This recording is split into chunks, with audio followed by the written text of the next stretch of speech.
avant tout damay gërëm di sant déjà ak di nuyu képp koo xam ne aussi ñi ngi bokk liggéey bi ak ñi nga xam ne clients yi nga xam ne ñi ngi seq ak ñoom wàllu jëflante donc ñu ngi leen di jaajëfe aussi di leen ndokkeel ci koor gi di leen baal wàq di ñaan suñu borom defal leen jàmm ci weeru koor bi yàlla suñu borom yokk seen xéewal ñoom tamit Clean Oil aussi di leen ko dinkaat bu baax di leen joxaat loxo xam ne seen Clean Oil la donc lépp lu ñu ci def rek lépp rek clients yi la ñoom ñoo moom lépp ñoo lañuy jaajëfe ak ñi nga xam ne ñooy liggéeykat yi nga xam ñoo nekk ci biir bërëb bi di ci liggéey donc historique Clean Oil nag donc yàgg na ndax ñu ngi ko créé depuis 2008 ñu ngi jot sunu agrément décembre 2009 donc ñu ngi débuté en 2010 le Clean Oil démarré première station Hamo 6 donc bi ñu démarré à Hamo 6 un an après la ñu demaat Malika en 2010 même Malika bon bi ñu paree Malika yàlla def tamit ñu am Ecotaf amaat fii Guédiawaye Amadou Barry am Cambérène am Sips am kilomètre 50 am Touba am Thiès amaale aussi yeneen projet yoo xam ne ñu ngi nekk en cours te aujourd'hui boo seetloo si bi xotaan ñu ngi fa am benn station bu mag bu ñu fay defar ñu ngi am Thiadiaye aussi ñu ngi am Linguère ñu ngi am Tamba ñu ngi am Richard-Toll te yooyu yëpp ñu ngi nekk en cours de construction bon ñenn yi sax démarré nañ mais yenn yi sax peut-être ay problème de autorisation yi ñoo xaw a des ci li ñuy xaar am nañ projet boo xam ne aussi bu projet bu mag bu ñuy def Technopole aussi boobu tam autorisation bi moo ko téye mais daanaka sori nañ ci donc liggéey la nag boo xam ne vraiment biñ ciy dalee tàmbali depuis 2008 yomb na yombul c'était pas évident ndax liggéey métier pétrole dafa xaw a compliqué et dafa nekk métier bu xaw a particulier tuuti soo teetee commerce yi ci nekk ci réew mi yëpp dama naan pétrole moo ci gën a ëpp coono xëy na peut-être par expérience man yàgg naa ci yàgg naa ci depuis 2004 maa ngi ci woon avec beneen société boo ma nekkoon ci laa jàngee métier bi foofu encore une fois ñoom tamit maa ngi leen di saluer muy sama rakku papa la Omar Gueye daanaka lépp lu ma xam ci wàllu pétrole ci moom laa ko jàngee kooku moom mooy sama kilifa ci yoon bi ci liggéey pétrole donc weesoo loolu tamit ñi fi nekk nga xam ni mooy personnel bi nga xam ni ñoom lañ débuté doo nga xam ni ku mel ni Kumba nga xam ni moom laa fi nekkaloon au début ñun rek ñoo fi nekkoon ak sama papa mu nekk entreprise familiale boo xam ni vraiment c'est une grande famille ñun ñëpp ñoo ci nekk di yëngu bon ma volontaire woon au début ak Kumba ñu nekkoon ci après finalement ba ñu bari ñëw na fekk suñu ci wax dëgg yàlla ñëpp ngi ci di yëngu di ci sant yàlla boole ko employé yi nga xam ne nag vraiment ñooñu lay gën a delloo njukkal waxuma sax membre de famille bi tax famille bi li ñu moom la seen liggéey bopp la ñoom ñoo ko moom mais ñi nga xam ñoom lay delloo njukkal mooy ñi nga xam ne ñooy nekk sur le terrain mooy surtout les pompistes et les gérants ñooñu vraiment ñoom tamit def nañ ci liggéey bu am solo boobu ba tey ñu ngi rey seen bopp ñoom tamit guddi matin midi soir di muy métti yuy muñ muy taw tamit ñu ngi nekk ci terrain bi di rey seen bopp bon donc ñooñu aussi yaakaar naa ñoom ñoo war a gën a jaajëfal parce que ñoom ñoo am lien directement ak clientèle bi nga xam ne ñoom ñooy jël produit au niveau des pompes donc ñooñu moom lañ njëkk a jaajëfal te vraiment ñoom lay gën a tamit joxaat courage parce que ñoom lay gën a encouragé waat tamit ñu gën a jàppaat ndax ñoom rek ñoo yor liggéey bi daanaka ñoom sax xëy na peut-être dama naan en général ñun ñu nekk direction yëpp doon wax ay figurant ngeen doon rek mais ñi nekk sur le terrain vraiment ñoo gën a yor liggéey bi gën a ëpp doole bon ñun tamit en tant que direction générale aussi ñu ngi jël suñuy matuwaay ba ñoom tamit lépp loo xam ne ñu ngi koy bëgg wala ñu ngi koy xalaat ci biir liggéey bi am ci ay prospection yi ñuy def wala pour suñu avenir ak ñoom tamit ñu ngi ciy def li ñu war leen war lépp ñu ngi ci bon donc nag ñu ngi ñaanaat encore une fois képp koo xam ne yaa ngi ci biir liggéey bi muy Clean Oil ak foo mënti nekk rek ñu ngi lay joxaat loxo jëlaat njukkal di la gën a talal sa loxo ngir nga gën a jàpp ndax je crois que l'union fait la force.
pétrole major yi ñoo ko xawoon dominé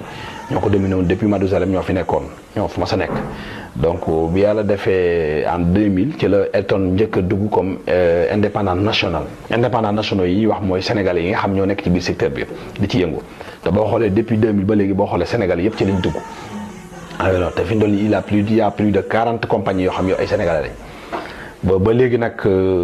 métti na yombul c'est pas évident ndax major yi neexuñoo concurrence parce que ay multinationales lañ. mais sénégalais yi ñoo war a gën a ñoom tamit ñoom lay gën a ñaaxaar rek ñu gën a jàpp te gën a yeewu parce que tamit milieu pétrole bi léeg-léeg dinaa ci gis ay publicité mensongères yoo xam ne day faral di jàll ci sunuy secteur bi te ñii duñ comprendre parce que léeg-léeg da ngay dégg sax def dem fenn ñu naan la carburant bi Total di jaay wala bi Shell di jaay wala bi keneen di jaay pour ñoom te carburant yi c'est trop différent. différence bi li tax amul ci mooy yomb naa xam parce que compliqué wul parce que aujourd'hui pétrole même boo bu ñu koy def dafa am décret boo xam ni décret la boo xam ni dañ ko signé mooy décret spécification bi nga xam ni ñi ngi ko signé woon ñi ngi ko mujjee signé ci Karim Wade lañ ko mujjul signé ba tey yaakaar naa décret bi laalaatuñ ko boobu ba tey te décret boobu spécification bi dara du ci virgule du ci soppiku c'est-à-dire que pétrole bu mënti jugee ak foo mënti jugee même SAR buy produire ci spécification boobu lay produire. pétrole booy monté import tamit spécification boobu ngay produire parce que SDF yi nga xam ne ñoom ñoo yor seen chaîne de contrôle yi nga xam ne ñoo nekk au niveau du port ou quelque part même ci biir dépôt yi di saytu pétrole bi c'est-à-dire que spécification boobu bu ci virgule changé benn produit du ci jàll. te mand yi moom benn mand la maanaam mand boo koy dégg mooy dépôt yi moom benn dépôt la parce que boo xoolee yaa ay CNSOC bi ñuy wax dépôt national nga xam dépôt national boobu mi ngi nekk fii au niveau de Mbao. daanaka man su ma amee produit Total am produit Shell am produit ñëpp ci benn mànd boobu dañuy sotti suñuy produit su ko jël jotee dañuy def suñuy BL jox ko camion ba dem ci dépôt ba ni ko produit Clean Oil laa jël si Total tamit noonu lay def produit BL am ni produit Total laa jël si waaye maanaam daal li jar ma tax xam rek mooy produit bi fañ koy solee moom fa ñuy solee Clean Oil la ñuy solee Total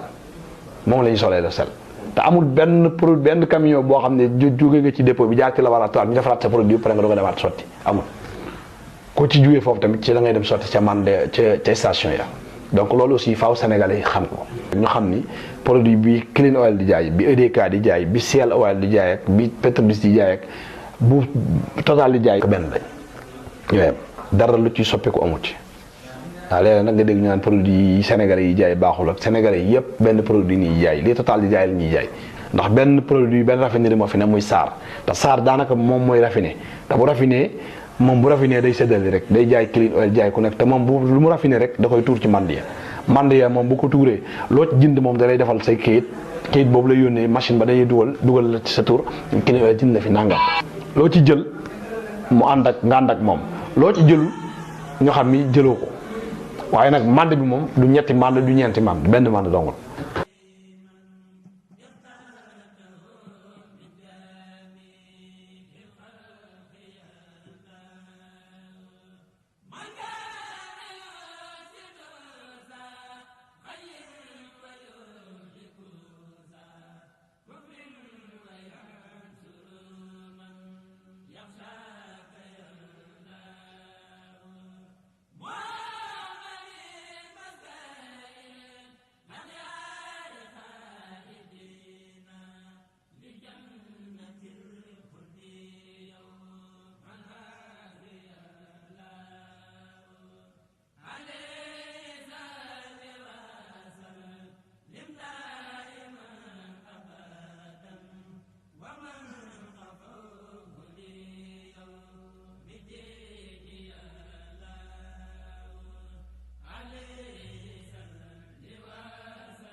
ñu ngi ci ay projets yu am solo yu am solo yoo xam ne vraiment xëy na ñoom ñoo ci gën a mën a tontu parce que ñoom ñi ñëw ñoom ñoo ci nekk waaye man ñi nga xam ni peut-être ñoo maa leen jiite ñu ngi ciy waxtaan ak ñoom bu baax a baax di wut ay jumtukaay yoo xam ne xëy na kenn ku nekk peut-être da nga mën a am kër parce que surtout kër yi nga xam ne ñu fi mën a dëkk ndax ñu ngi def créer coopérative boo xam ne loolu lay jariñ pour defar ay terrain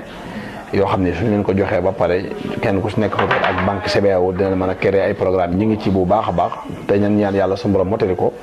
te ci du yàgg tuuti yaakaar naa ni dañ ko gis ci kanam incha allah que réalisation yi dina am. sécurité sociale moom xam nga weesuwul tey ji caisse sécurité sociale yi nga xam ne par exemple mooy li nga xam ni moom la ñuy versel di leen versel IPRES IPM donc yooyu mooy socialu employé moom retraite moom la njëkk a xool déjà ak bu feebaree fan la mën a fajoo ba du fay yenn frais yi caisse sécurité sociale yoo xam ne par exemple dina mën a accompagner ci yenn demande sociale yoo xam par exemple ëllëg di nga ko mën a soxla te yooyu yëpp vraiment ñoom ñi nekk xam nañ ni ñu ngi koy matale ak société yi nga xam ñoo seq ak ñoom lañ seqal ay contrat ci lu mel noonu amul benn employé boo xam yaa ngi fiy liggéey te duñ la verser caisse sécurité sociale duñ la defal IPRES duñ la defal IPM loolu lépp vraiment ñu ngi ci liggéey ak ñoom te vraiment alhamdulilah c'est vrai que nag amaguñ lépp luñ bëgg mooy li ma koy wax chaque fois rek waaye nañu ñaan rek aussi tamit à l'avenir yëf yi di gën a changer parce que tamit boo xoolee pacte social bi sax mi jamono ji lañ koy doog a signé avec l'état du Sénégal nga xam ni pacte social bi dañ ko changé waat ndax pacte yi dañ koy faral di saytu chaque année yi passé yi bari syndicalistes yi dañ doon kaas ci maanaam payoor yi nga xam ne ñu ngi leen di fay ak wàllu aspect social bi ngay wax tamit ci yu bari yu ñu doon kaas yëf yi nag bi ñu ko xoolee ba gis ko ba nga xam ne dem nañu ba am ci solution dañoo wax ak ñoom ñu ni ok d'accord nañu maanaam ci fànn yi ñu liggéey ci ay fan def nañ ci ay at sax daanaka liggéey ci ba d'accord nañ ci pacte social ba signé ko def nañ signature bi mise en vigueur bi nag commencé na tàmbali na parce que dañ ko def ay période bu nekk ak li waxtu bi nga xam ne ci lii bu tolloo lii dina toll te pacte social boobu yaakaar naa ñi ngi en vigueur tàmbali nañ ko nii incha allah rek bi te yaakaar naa ni ñoom ñëpp képp kuy liggéeykat nekk ci secteur pétrolier di nga ci gis sa bopp.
mot de la fin bi moom mooy maa ngi